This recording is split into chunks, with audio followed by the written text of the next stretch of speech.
Hello and welcome to our program. Science, based on logic and proof, answers many questions, but also raises many critical ones. It is no wonder then that scientists are now looking at different dimensions to get answers to questions. So what is this link between science and spiritual cultures, this link between science and spirituality? Or is there a link? Well, today's program will help us find out. And our guest today is also someone very special.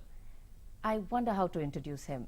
Is he a scientist, a singer, a musician, a crusader? Let's find out. Let's meet together, you and me, Dr. Krishnakant Shukla. शून्यगढ़ शहर शहर घर बस्ती बस्ती कौन सोता कौन जागे है कौन सोता कौन जागे है लाल हमरे हम लालन के लाल हमरे हम लालन के तन सोता ब्रह्म जागे है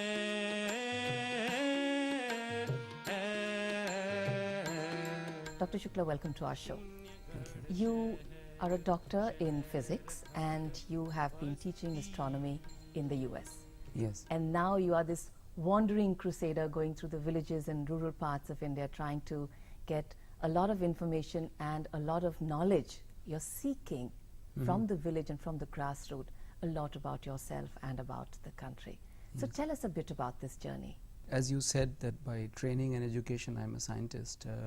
I did my master's and my physics PhD, master's and PhD in physics in US, State University of New York at Buffalo.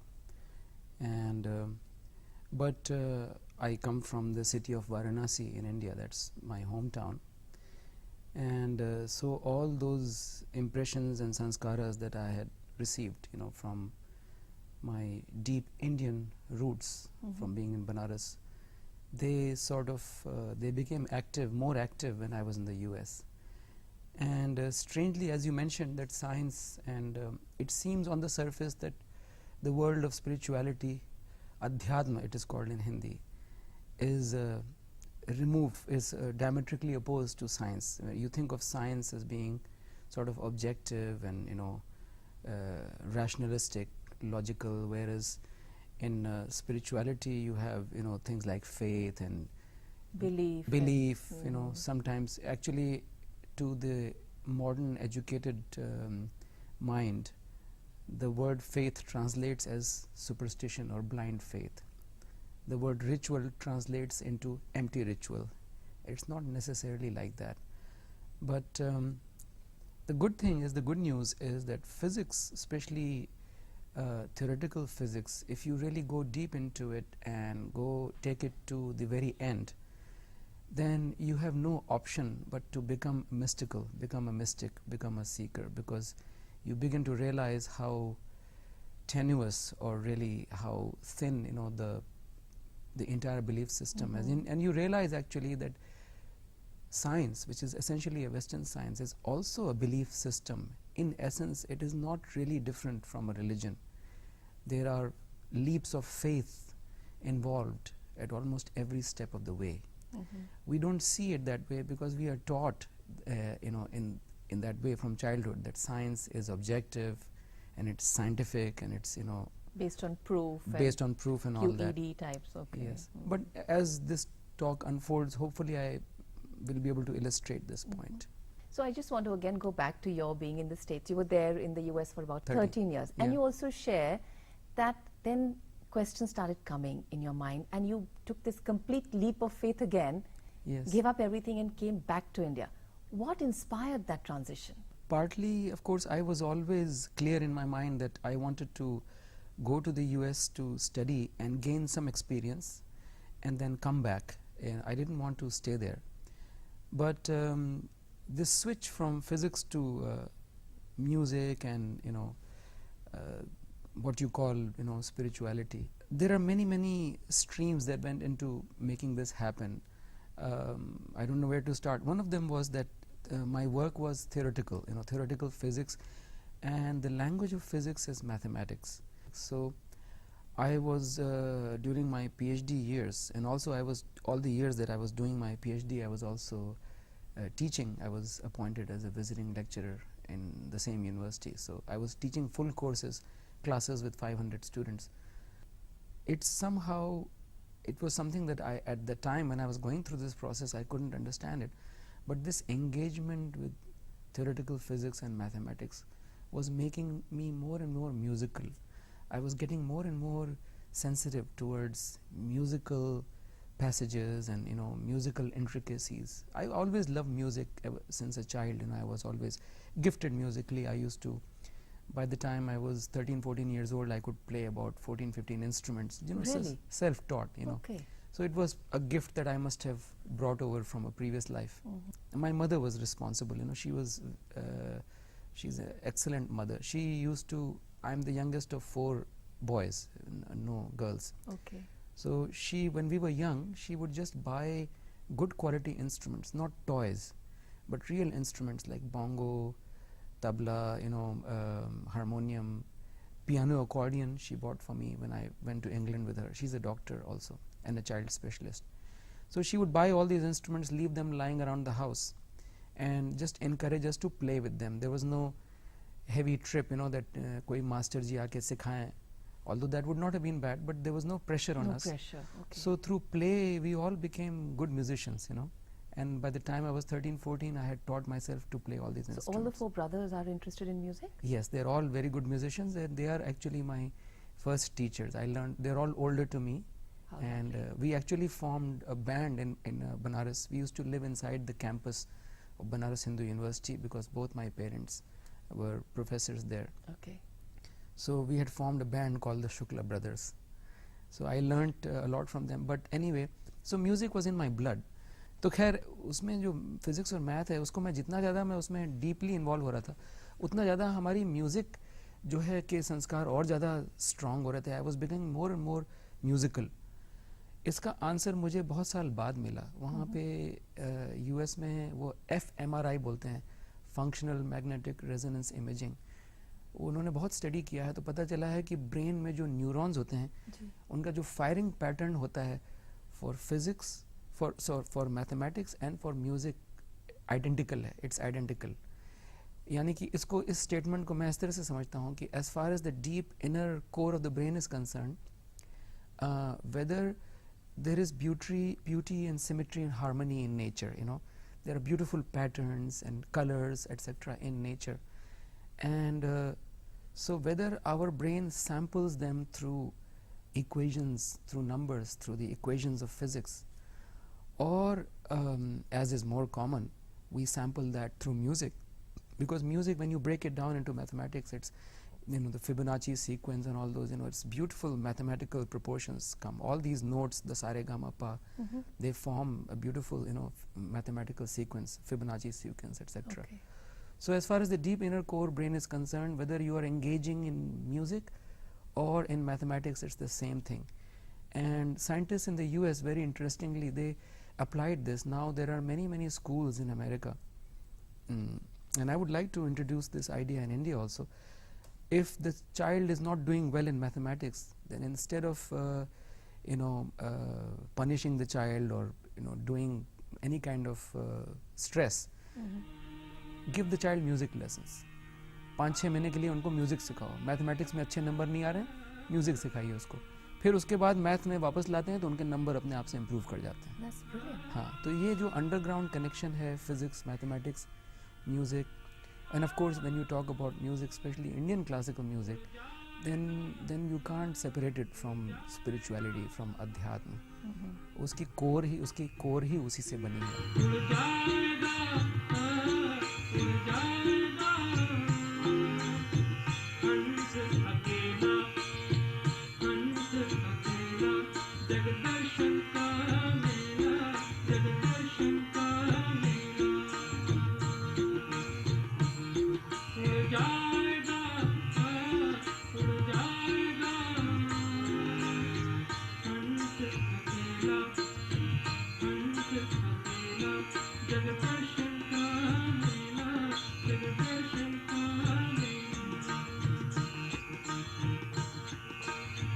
जैसे पात गिरे तरुवर से, जैसे पात गिरे तरुवर से, मिलना बहुत दुहेला,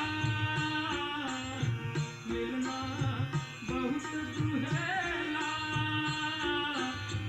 ना जानी किधर गिरेगा, ना जानी किधर गिरेगा, लग गया पवन का रेला, उड़ जाएगा।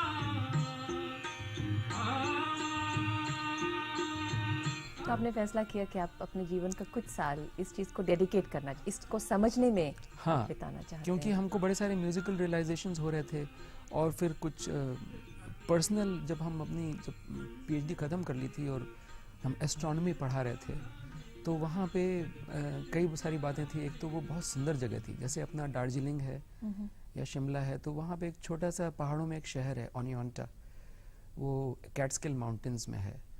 तो एस्ट्रोनॉमी पढ़ाने के लिए वो सिटी लाइट्स से दूर रहना पड़ता है। तो वहाँ पे एक जंगल था, जो हमारा कॉलेज था हार्टविक कॉलेज, वो एक बहुत बड़े जंगल मतलब वो ओन करता था, उसका जंगल था। और उस जंगल में बहुत सुंदर एक लेक था और एक मॉडर्न कुटिया थी, समझ जाइए कि मॉडर्न झोपड़ी, उसमें पानी था, कुकिंग गैस थी और हीटिंग वगैरह थी, और लेक के किनारे था। तो मैं वहाँ रहता था, क्योंकि रात को वो टेलीस्कोप मेरे पास 8 इंच रिफ्लेक्टिंग टेलीस्कोप था सेलेरॉन, बहुत हाई क्वालिटी का। वो मेरा था नहीं, क्योंकि बहुत महंगा होता है, वो यूनिवर्सिटी ने मुझे दिया था। तो वो सिटी लाइट से दूर जंगलों में वो प्लैनेट्स को, गैलेक्सीज को, स्टार्स को, मिल्की वे, ये सब जो देखना होता है, तो वही जगह है। तो वो मेरा क्लासरूम था। तो मेरे जो स्टूडेंट्स हैं वो वहाँ आते थे, हम लोग रात को क्लासेस होते थे।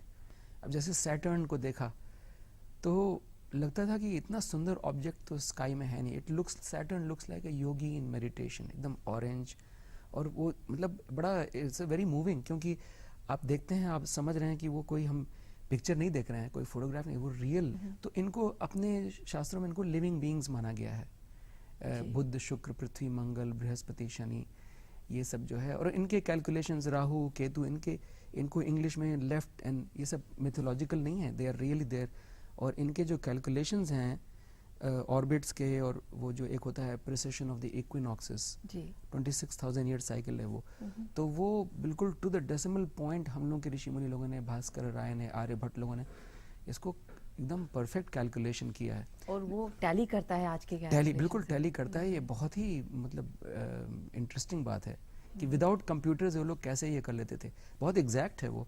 लेकिन उन लोगों के वर्ल्ड व्यू में ये डेड प्लैनेट्स नहीं थे, they are living beings, they are conscious entities. आपका एक और टर्म है स्पिरिचुअल इकोलॉजी, इसके बारे में बताइए, ये क्या है? मैंने डिसाइड किया कि फिजिक्स को मैं अभी कुछ समय के लिए डीप फ्रीज में रख देता हूँ, मैं कुछ समय के लिए फुल टाइम म्यूजिक करूँगा। मैंने ये सोचा था कि साल 2 साल जो है संगीत की थोड़ा गहराई में डूबते हैं। जो म्यूज़िक है ना, वो हम लोग की ऋषि मुनि लोगों ने जो शास्त्रीय संगीत को डेवलप किया है, तो वेस्टर्न साइंटिस्ट ने अपने चेतना को बहिर्मुखी किया, एक्सट्रोवर्टेड कॉन्शियसनेस, और इस दुनिया में जो भी लॉज हैं उनको समझने की कोशिश की, उसी को हम लोग फिजिक्स बोलते हैं। इन लोगों ने, कुछ लोगों ने, जैसे शारंग देव थे और भी अपने जो भरत मुनि थे, इन लोगों ने अपने चेतना को अंतर्मुखी किया, इनर वर्ल्ड जो है हम लोगों के अंदर, और उसके इमोशंस का उन्होंने साइंस कि क्या चीज़ें रिप्रोड्यूसिबल हैं, क्या चीज़ें को एनालाइज करके समझा सकता है। सिर्फ हिंदुस्तान नहीं, दुनिया के जितने भी देश हैं, उनकी जो कल्चर है, उनकी जो सभ्यता है, उसकी एक आत्मा होती है, और उसकी आत्मा का वास जो है वो उनकी लोक संस्कृति में है। हमने तो एक्सपेरिमेंट्स किए, हमने तोड़ी स्केल दिया, हमारे स्टूडेंट्स थे वहाँ पे म्यूज़िक के अमेरिका में, जिनको कि इंडिया के बारे में कुछ नहीं पता है। कहते थे कि ज़रा ये हम स्केल दे देते थे, कहते थे इसको 1 हफ्ता गाइए, फिर बताइए आपकी क्या फीलिंग होती है। कहते थे हमको तो रोना आ जाता है इसको देख के, इसको हम मतलब कि एकदम फ्रेश लोग जो हैं। अब देखिए आपको एक उदाहरण देते हैं, छोटा सा, देखिए जी जी। सिंपली, ये बहुत कॉम्प्लिकेटेड चीज़ नहीं है, इसको तो पशु पक्षी भी समझते हैं, पेड़ पौधे भी समझते हैं। इसके लिए किसी को शास्त्रीय संगीतज्ञ होने की जरूरत नहीं है। देखिए, सा रे गा मा पा, ये पहले 5 नोट्स हैं। अब इसमें ग को मैं फिर से गाता हूँ, एक फीलिंग देखिए क्या आती है। सा रे गा मा पा।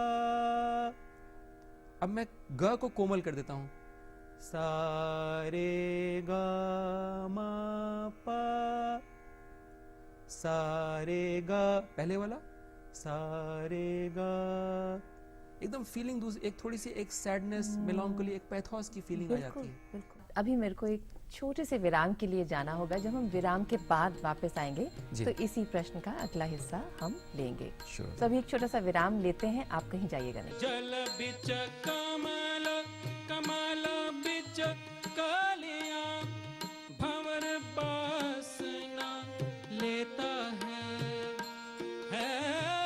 भंवर बासना लेता है, हाँ लेता है। इस नगरी के 10 दरवाजे, इस नगरी के 10 दरवाजे, योगी फेरी नित लेता है, हाँ लेता है।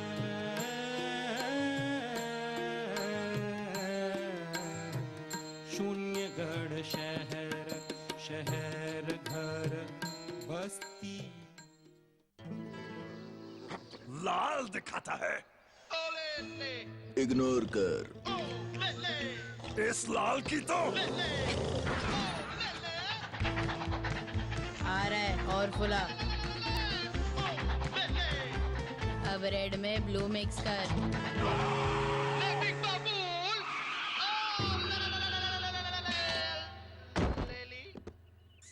पर्पल है रे ढक्कन। नया बिग बबल कलर मैजिक्स।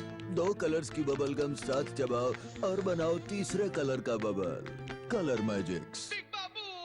बोला था ना इग्नोर कर। एक नोट ने कहा था, मेरी रंगत तो देखो, सातों रंग पहनता हूं, मेरा चेहरा उठाओ ना, बड़ी बारीक बातें हैं, छू के देखो नक्श मेरे, पहिए हैं न पंख हैं, पैसा चलता रहता है, नजर जो तेज रखते हैं वो सब कुछ ताड़ लेते हैं, ये नोट ने कहा था। मुझे भी परखने की एक आदत बना लो, पैसे की भाषा सुनिए क्योंकि पैसा बोलता है। आज तो राज ट्रीट है तेरी हम सब की, तो जेब है खाली, चाय पिला बर्गर खिला, पड़ा है सिर्फ 5 रुपया। 5 रुपए में कुछ मिलता है क्या? 5 रुपए में अब मिलता है प्रिया गोल्ड पर bite biscuit.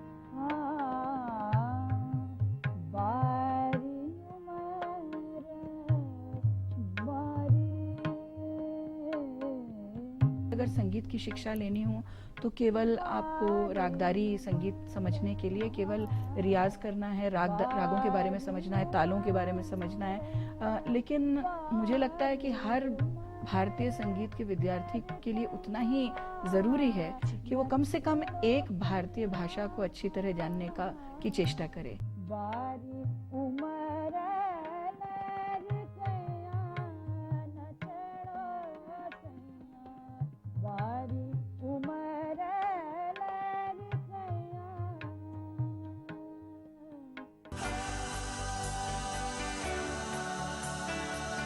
Welcome back. We are in conversation with doctor Krishnakant Shukla. Doctor Shukla, आप बता रहे थे स्पिरिचुअल इकोलॉजी क्या होती है? 1994 में वापस मैं अपने काम के लिए आ गया था इंडिया वापस। अब मेरे पास एक रिकॉर्डिंग वॉकमैन था, उसको लेके मैं निकल जाता था। पहले तो मैंने बनारस के पास शुरू किया, मैं साइकिल से चला जाता था, जो गांव है आसपास, कनकपुर है, जोगापुर है, बड़े सारे गांव हैं यूपी के जो अपने गांव होते हैं, गंगा के किनारे वाले गांव। तो अपना मेरा आइडिया ये था कि हम जो है इनके लोकगीत, क्योंकि वो हम जो कि लोकगीत जो हैं वो जो अच्छे, जो डीप फिलोसॉफिकल मीनिंग वाले, जो सोफिस्टिकेटेड लोकगीत हैं वो लुप्त हो रहे हैं, एक्सटिंक्ट हो रहे हैं, वो उनके जगह पे जो है चीप टाइप के आ रहे हैं। तो मैं चाहता था कि मैं रिकॉर्ड कर लूँ इसके पहले कि वो लोग वो गायब हो जाएं। एक ओरल ट्रेडिशन को आप ओरल ट्रेडिशन को मैं रिकॉर्ड करना चाहता था। तो ये self motivated, self finance project थी। शास्त्रीय संगीत का आधार लोकगीत है। शास्त्रीय संगीत को अगर गहराई से समझना है तो लोकगीत को समझना चाहिए। तो मैं ये प्रोग्राम लेके जा रहा था, लेकिन उसमें मुझे एक ज़बरदस्त बोनस मिल गया जिसकी मुझे कुछ मतलब आइडिया भी नहीं थी। विशेष करके मैं पर्टिकुलरली आइडेंटिफाई करना चाहता हूँ जो उनकी वर्ल्ड व्यू है, जीवन के प्रति जो एक मूल मानसिकता है, उसको ऐसे कह लें जो ब्रेन में जो ऑपरेटिंग सिस्टम है, उसमें मैंने देखा कि ये तो बहुत ही इंटरेस्टिंग है और बहुत ही मतलब इससे बहुत कुछ सीखा जा सकता है। मुझे लगा कि ये तो इसमें बहुत सारी मेडिसिन है जो मॉडर्न वर्ल्ड की जिसको आज ज़रूरत है, जो मतलब तो उसका कारण ये है, मैं आपको उसका उदाहरण, इसी को मैं स्पिरिचुअल इकोलॉजी कहता हूँ। What can village India teach people in London, New York, Tokyo, Delhi, Mumbai and you know etcetera, the modern world, what can the modern world learn, is there anything that the modern world can learn from these backward villagers? उनका जो attitude है towards nature, for example, अब सुबह उठ के दतवन कर रहे हैं नीम के पेड़ के नीचे या पीपल के पेड़ के नीचे, फ्रेश ऑक्सीजन मिल रही है, और तो इसी को मैं स्पिरिचुअल इकोलॉजी बोलता हूँ, जिसमें कि स्पिरिचुअलिटी, एनवायरनमेंट, फिर उसको मैंने साइंस से भी जोड़ दिया। They have existed for thousands of years without destroying their environment. हमको समझना है कि उसी चीज को सस्टेन करने के लिए बिल्कुल गांव को क्या चाहिए, और शहर में जहाँ सस्टेनेबिलिटी जा रही है जी, वहाँ सस्टेनेबिलिटी लाने के लिए हमें क्या करना चाहिए? इसमें जो मेन चीज उनसे सीखने वाली है, तो मैंने आइंस्टाइन से एक बड़ी अच्छी चीज सीखी थी, उसको बोलते हैं थॉट एक्सपेरिमेंट्स।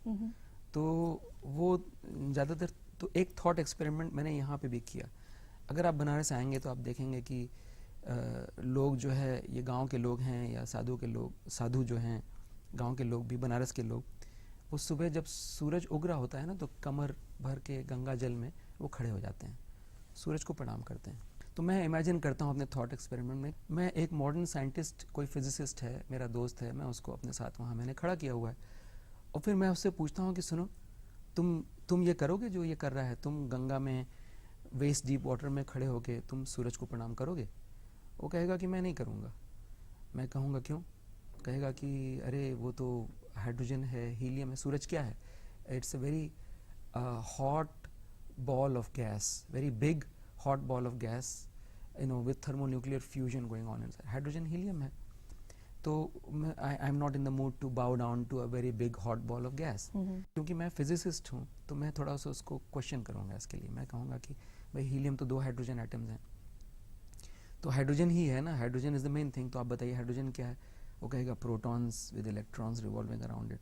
तो अब ये फिजिसिस्ट लोग जानते हैं और बाकी लोग नहीं समझते हैं इस बात को, कि आज तक कोई ऐसा आदमी पैदा नहीं हुआ जिसने कि इलेक्ट्रॉन, प्रोटॉन, न्यूट्रॉन को देखा हो। तो अब ये जो है, इस साइंटिस्ट को मैं कहता हूँ जो गंगा के किनारे मेरे साथ खड़ा है, कि भाई देखो, हम लोगों ने देखा तो नहीं है, एक्चुअली क्या है हम नहीं जानते हैं, लेकिन चलो मान लेते हैं for the sake of argument कि वो एक प्रोटॉन है, उसके चारों तरफ एक इलेक्ट्रॉन घूम रहा है। अब बताओ कि ये प्रोटॉन किस चीज़ से बना है? तो वह कहेगा कि भैया प्रोटॉन जो है वो तो उसमें क्वार्क्स हैं, सब क्वार्क्स हैं, कुछ न्यूट्रिनोज हैं, ग्लूऑन्स हैं, ये सब एटॉमिक पार्टिकल्स। तो हम कहेंगे अच्छा, और ये किसी ने देखा नहीं है, लेकिन चलो मान लेते हैं, अब ये किससे बने हैं?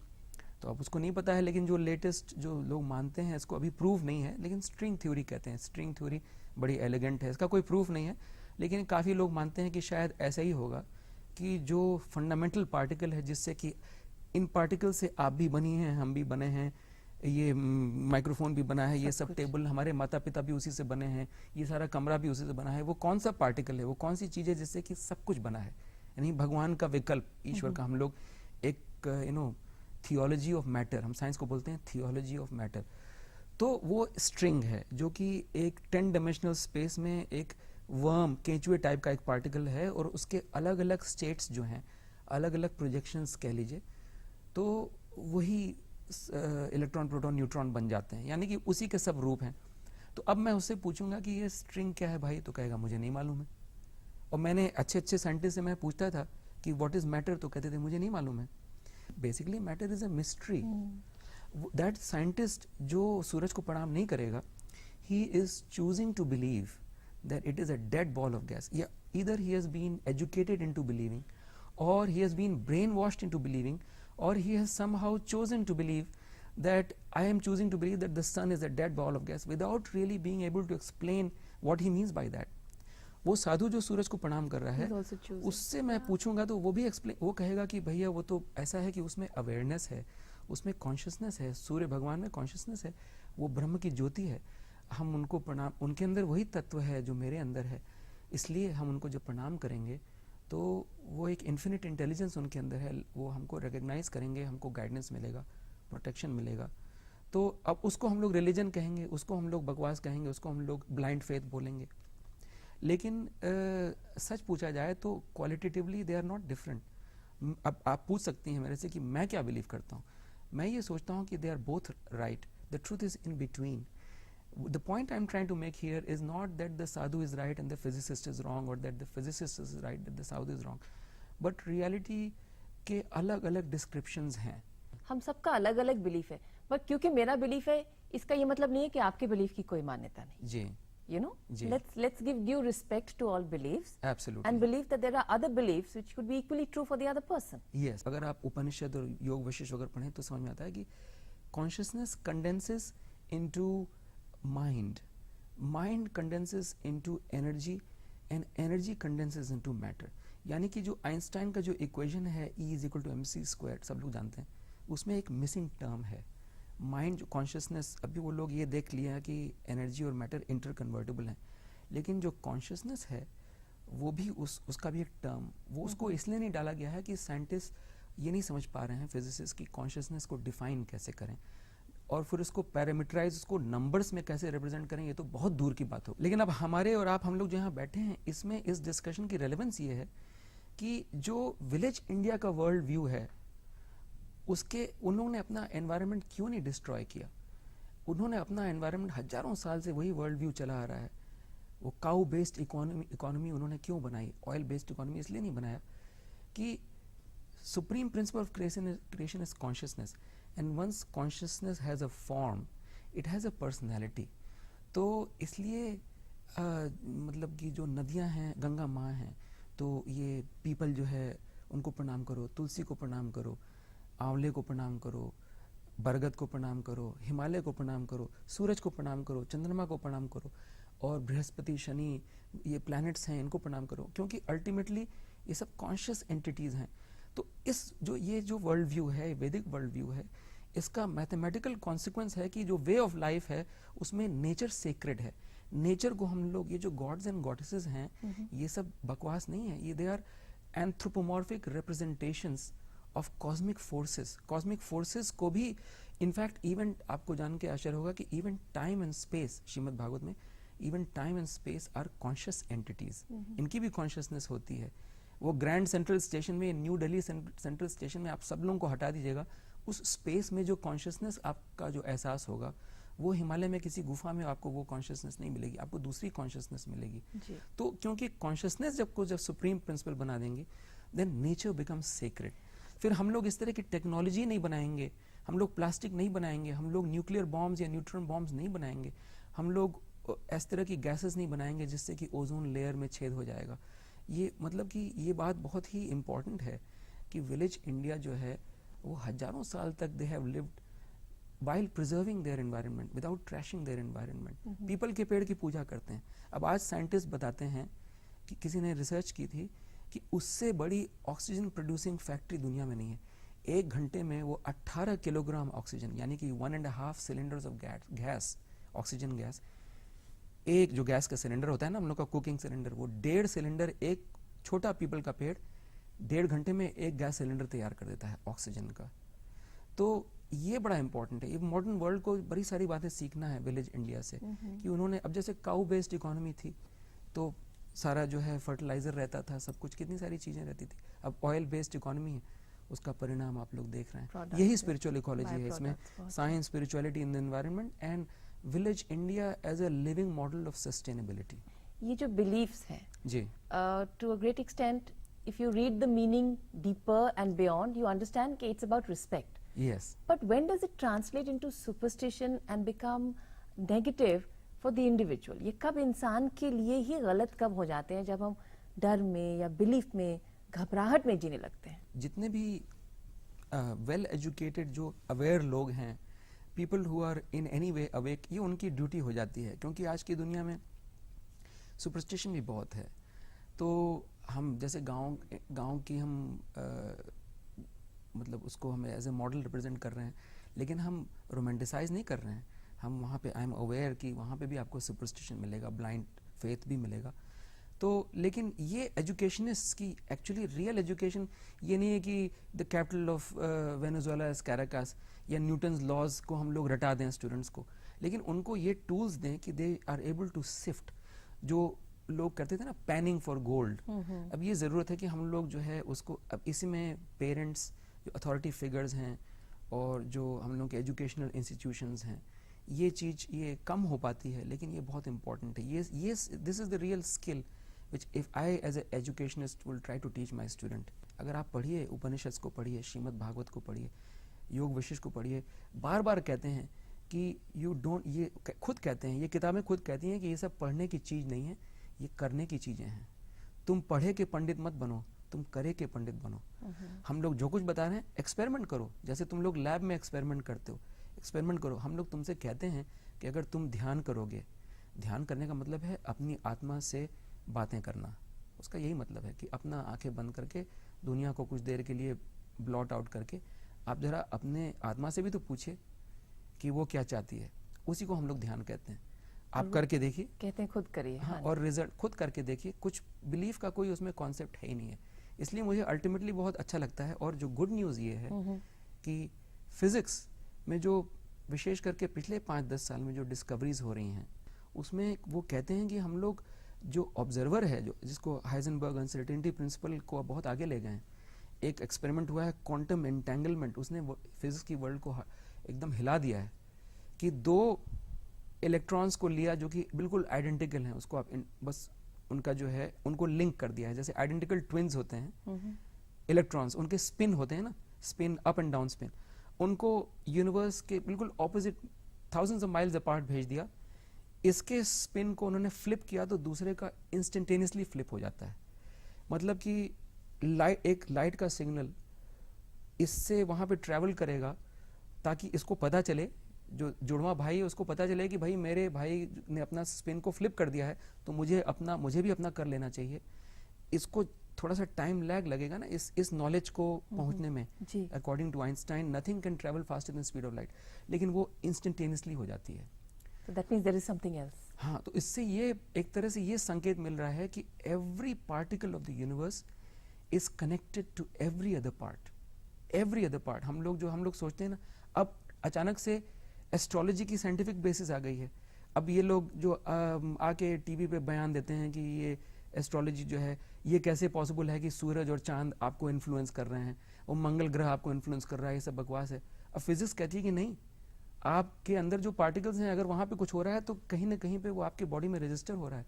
अगर जुपिटर में कोई स्टॉर्म आ रहा है तो यहाँ पे कहीं ना कहीं रजिस्टर हो रहा है वो बिल्कुल, we are linked, every particle of the universe is connected to every other part.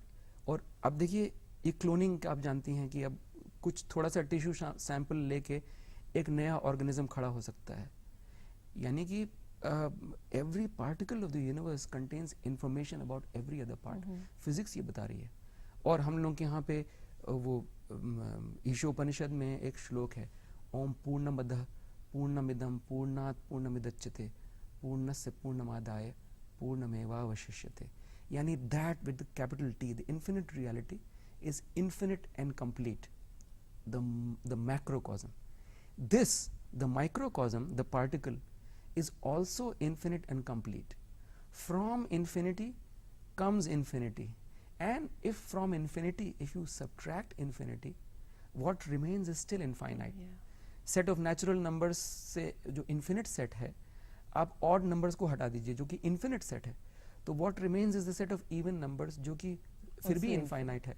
A particle of air will still be air, a particle of water will still be water, a particle of infinity will still be infinity. I can truly get lost in this universe, in this fabulous description. But right now we'll go in for another break. Sure. जब हम break के बाद वापस आएंगे तो आपके personal level पे कुछ जानकारी प्राप्त करेंगे, आपके म्यूजिक के बारे में, आपके गायन के बारे में. Sure. तो अभी एक छोटा सा ब्रेक लेते हैं.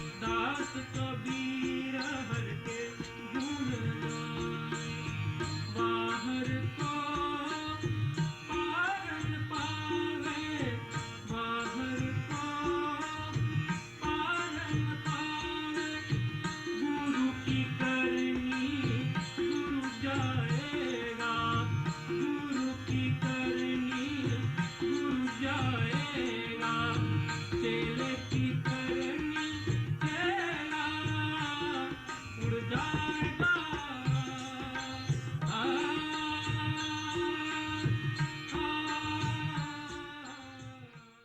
एक नोट ने कहा था, मेरी रंगत तो देखो, सातों रंग पहनता हूं, मेरा चेहरा उठाओ ना, बड़ी बारीक बातें हैं, छू के देखो नक्श मेरे, पहिए हैं न पंख हैं, पैसा चलता रहता है, नजर जो तेज रखते हैं वो सब कुछ ताड़ लेते हैं, ये नोट ने कहा था। मुझे भी परखने की एक आदत बना लो, पैसे की भाषा सुनिए क्योंकि पैसा बोलता है। मुंह दिखाई के लिए क्या लोगे? फॉरेन हनीमून, हीरो का हार या फिर चमचमाट कार? मुझे चाहिए सिर्फ 5 रुपए। 5 रुपए में क्या होगा? 5 रुपए में अब मिलता है प्रिया गोल्ड बार बिस्किट। एक नोट ने कहा था, छुपाया कुछ नहीं मैंने, लिखा है सब लकीरों में, जरा सा पास तो बैठो, तुम्हें पूरी तरह देखूं, पहिए हैं न पंख हैं, पैसा चलता रहता है, जरा सी रोशनी डालो, नजर धोखा न खा जाए, ये मेरी नब्ज है देखो, ये नोट ने कहा था। मुझे भी परखने की एक आदत बना लो, पैसे की भाषा सुनिए क्योंकि पैसा बोलता है।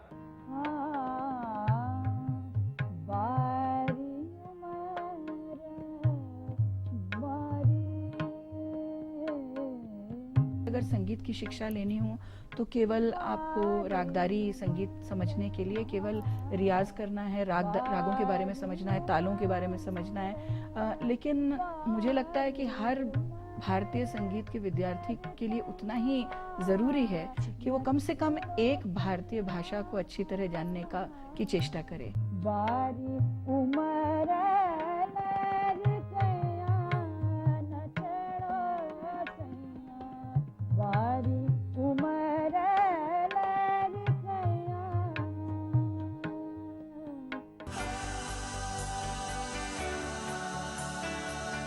Welcome back. We're in conversation with doctor Krishnakant Shukla. इससे पहले कि आपके म्यूजिक पे मैं कुछ सवाल करूं, जी, हम आपको एक छोटी सी क्लिपिंग दिखाना चाहते हैं, आइए देखते हैं।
आपने जब ओरल ट्रेडिशन पे रिसर्च किया जी, तो सबसे अनयूजुअल अनोखी बात क्या पाई? इसमें अनोखी बात ये थी कि ये ट्रेडिशंस जो हैं ये अलाइव हैं। यही मेरे लिए बहुत बड़ा अचंभा है कि ये कैसे ये जिंदा रह गए, क्योंकि जहाँ तक मेरी समझ है और किसी देश में ये मतलब कि वो सब डेड हो चुके हैं। इतना स्ट्रॉन्ग, हाँ, 600 साल से। जब जैसे जो गोरखनाथ जी के जो गीत जो मैं गाता हूँ वो एक लिविंग ओरल ट्रेडिशन है जो नाथ पंथ के योगियों ने उसको जिंदा रखा है। Gorakhnath ji is dated by historians to be 7th century AD, उस समय थे। तो तब से अब तक एक लाइन चली आ रही है। हाँ, जिनको हम लोग वेस्टर्न कंट्रीज में वॉन्डरिंग ट्रूबडोर्स बोलेंगे, यहाँ पे जोगी लोग होते हैं जो एक तारा लेके गाते हैं। जैसे कि बंगाल में बाउल्स हैं, उससे मिलता जुलता। और फिर कबीर जी का जो लिविंग ओरल ट्रेडिशन है वो 600 ईयर्स का है। तो ये जो ये मुझे बहुत प्रेशियस चीज़ लगती है, क्योंकि मेरा आधा जीवन जो है विदेशों में बीता है, तो मैंने देखा कि उनके ओरल ट्रेडिशंस वो ज़्यादातर वो लाइब्रेरीज़ में ही रह गए हैं, किताबों में रह गए हैं। जैसे कि मतलब उसमें अगेन विलेज इंडिया को मैं इसलिए इम्पोर्टेंस दे रहा हूँ इतना, क्योंकि अगर अमेरिकन्स ये जानना चाहें, नेटिव अमेरिकन्स जो हैं वहाँ पे जो अमेरिकन मतलब जो वहाँ के आदिवासी लोग थे जी। उसमें बड़ी सुंदर सुंदर ट्राइब्स थी, उनके बहुत ही ब्यूटीफुल फिलॉसफीज और वे ऑफ लाइफ्स थे, वेरी नेचर बेस्ड, जैसे कि इरोक्वाज, टोल्टेक्स, इंकाज, एज़टेक्स, मायंस, लकोटास, सूज। और तो इनके बारे में जब पढ़ते हैं तो पता चलता है कि they were also nature worshippers, they love nature. And इनकी जो वे ऑफ लाइफ थी, इनकी भी किताबें थी, इनकी भी मान्यताएं थी, इनके भी गीत थे, तो दे आर ऑल गॉन, वो मिलते नहीं हैं आपको। यहाँ पे and actually the interesting thing is that this in pre Christian Europe, this is before 325 AD, the world view of the people of Europe before 325 AD in pre-Christian Europe was exactly the same as the world view of village India of today, of the Taoists in China, of the Aborigines in Australia, and of all the tribes, beautiful tribes in Africa, and all the Native American tribes in South and North America and Canada. Basic idea that nature and earth and the cosmic forces are sacred and they should be respected and they should only be used to the bare minimum, you know. तो this was there. फिर बाद में organized religion आ गया और वो फिर एक अलग सब्जेक्ट है कि फिर मैन ने अपने आप को अलग कर दिया, फिर मैन ने अपने आप को जो है वो फिर जो एक बुक ऑफ जेनेसिस का एक पैसेज है वो काफ़ी हावी हो गया, जिसमें कि एक God was on one side, God and humans वो एक जगह पे खड़े हैं और फिर बहुत बड़ा एक गैप है और उसके बाद रेस्ट ऑफ क्रिएशन। तो खैर अब फोक म्यूजिक में ये है ना कि एक तो लिविंग ऑरल ट्रेडिशन है इंडिया में, मतलब अगर कोई इस दुनिया के किसी भी देश के लोग जानना चाहते हैं कि नेटिव अमेरिकन लोगों की सोच क्या थी, खैर कपड़े और भाषा और ये जो सरफेस कल्चरल चीज़ें हैं कि खाने पीने का और जो अपने उनके रिचुअल्स हैं वो तो डिफरेंट हैं, लेकिन बेसिक उनकी जो ऑपरेटिंग सिस्टम है उनके ब्रेन में वो सेम है विलेज इंडिया का।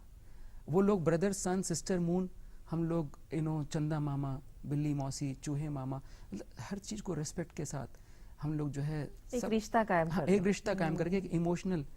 तो ये फोक ट्रेडिशन में हमको बड़ी सारी चीज़ें मिली।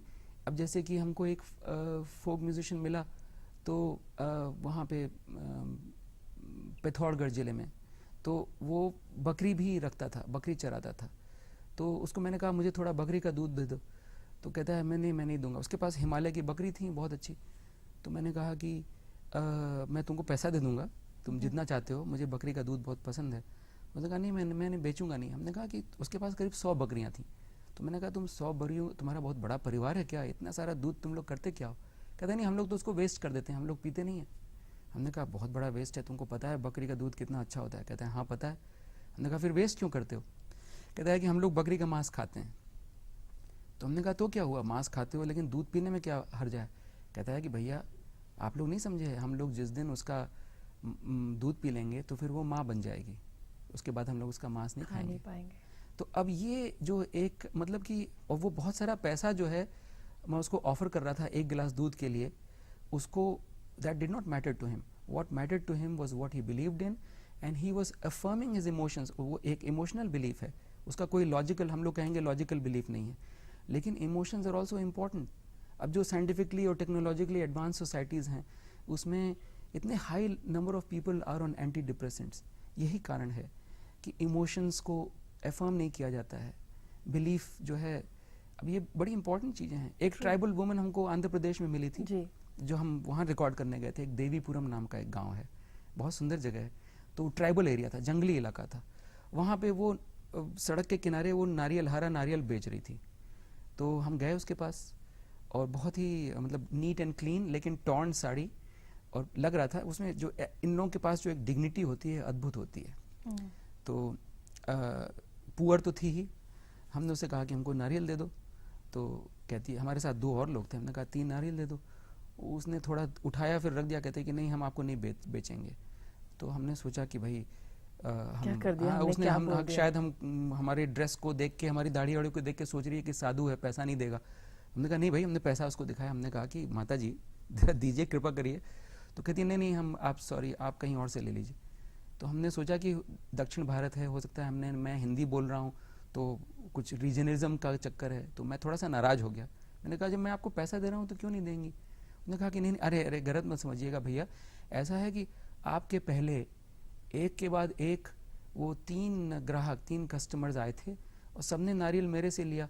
अब वो देखिए वहाँ जो एक औरत बैठी हुई है, वहाँ से 20 कदम दूर एक दूसरी औरत बैठी थी, वो भी नारियल बेच रही थी। मैंने कहा कि उनको भी तो कुछ बेचना चाहिए, उनका भी तो मतलब बिजनेस होना चाहिए। तो अब देखिए मैं यही पॉइंट में आपसे नीड और ग्रीड, हाँ, कि उन लोगों का जो ये विलेज इंडिया का जो वर्ल्ड व्यू है, it is not based on the Darwinian paradigm of dog eat dog, जो हम लोग का कॉर्पोरेट वर्ल्ड व्यू है, जिसके पीछे पूरा वेस्टर्न सिविलाइजेशन के ऊपर जो हावी हो गया है Darwinian world view.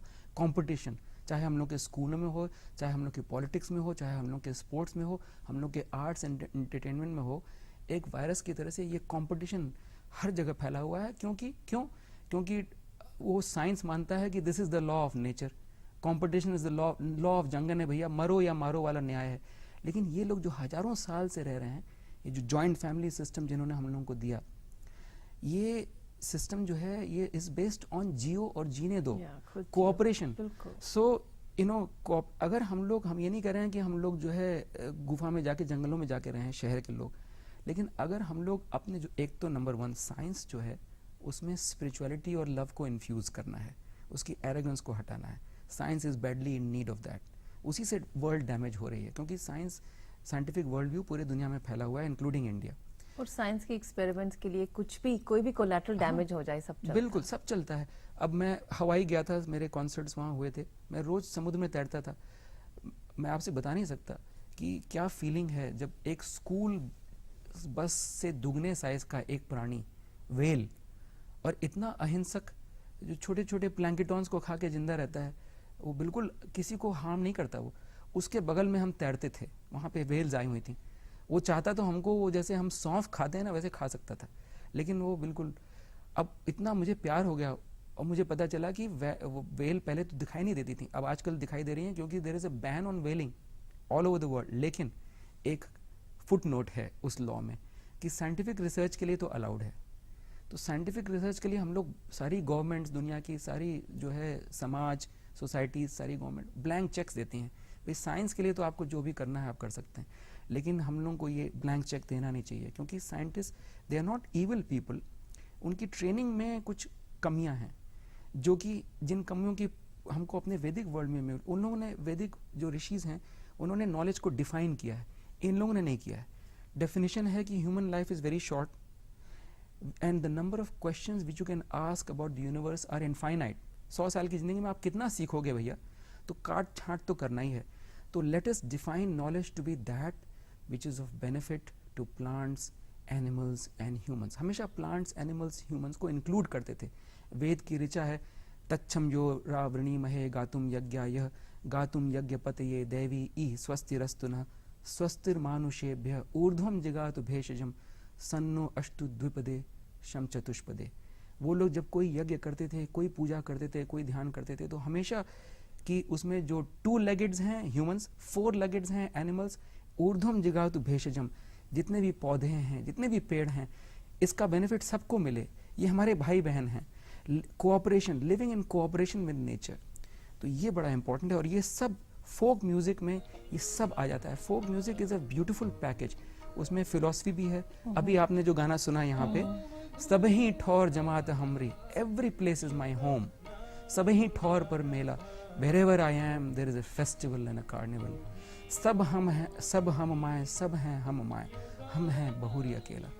Everything and everyone rests within me and I am in everything and everyone and yet I am absolutely alone।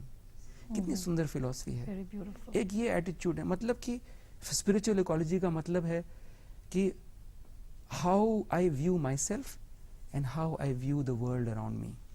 इसी में सारी कहानी है। और इसको जब तक यहाँ पे ये इशू नहीं एड्रेस्ड होगा, तो recycling the plastic bags and counting the carbon credits and trying to develop eco-friendly technologies is not going to work until we bring back sacredness of nature। मैं फिजिक्स को ट्रैश नहीं कर रहा हूँ, मैं चाहता हूँ कि फिजिसिस्ट जो है नदी में जाके नदी को प्रणाम करें, सूरज को प्रणाम करें, किसी अच्छे पेड़ को देखते हैं तो उससे गले मिलें, और एक वाव लें, जैसे हिपोक्रेटिक ओथ होती है मेडिसिन के लिए। हम कोई भी ऐसा एक्सपेरिमेंट नहीं करेंगे, हमको उस तरह की नॉलेज नहीं चाहिए।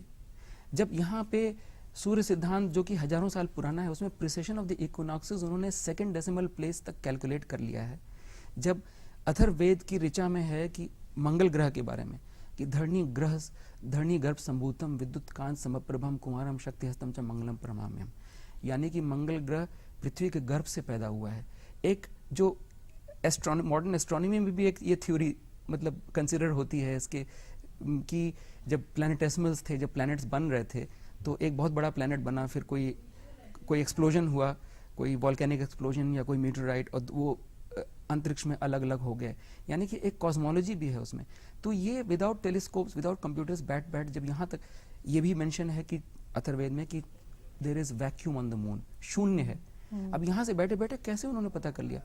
आपने कहा डॉक्टर शुक्ला कि हमको everybody we should share, and it's always about knowledge and enlightenment and being considered as one complete whole. I'm so glad that you came to our studio. You shared what were your thoughts, and I'm sure a lot of people will think and reflect on these. Thank you so much for coming. Thank you, Gauraji. Thank you. And namaskar.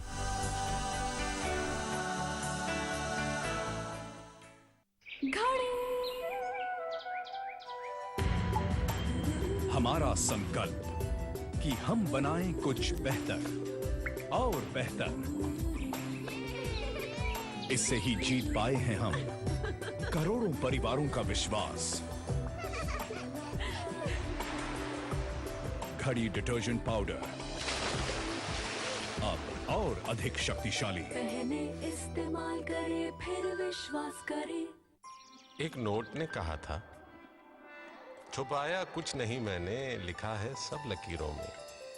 जरा सा पास तो बैठो, तुम्हें पूरी तरह देखूं। पहिए हैं न पंख हैं, पैसा चलता रहता है। जरा सी रोशनी डालो, नजर धोखा न खा जाए। ये मेरी नब्ज है देखो, ये नोट ने कहा था। मुझे भी परखने की एक आदत बना लो। पैसे की भाषा सुनिए, क्योंकि पैसा बोलता है।